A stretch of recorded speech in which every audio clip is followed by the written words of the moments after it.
Nasimulan ko na i-repair hanggang doon sa taas. Taas pababa ako, lalim dito banda, kapal. Ito, pero hindi ko na masyado siya inabol. Yung na ano, kasi wala rin sa ayos yung wool eh. Yung habulin ko siya, ito makapal. So pinaganda ko lang siya.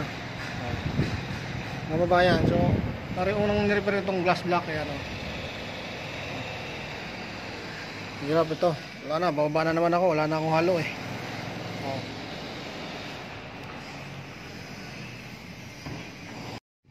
Okay, tapos na. Ang taas siya, no? Taas siya.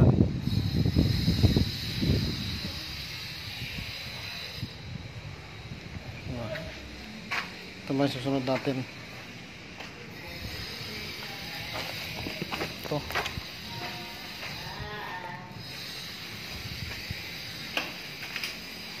Ito. Clear. Yan, o. Yan. Pantuan natin yan. Yung bitaw. Taling puste dire, di kami mahuman. Yung bitaw. Pagtandaan natin yan.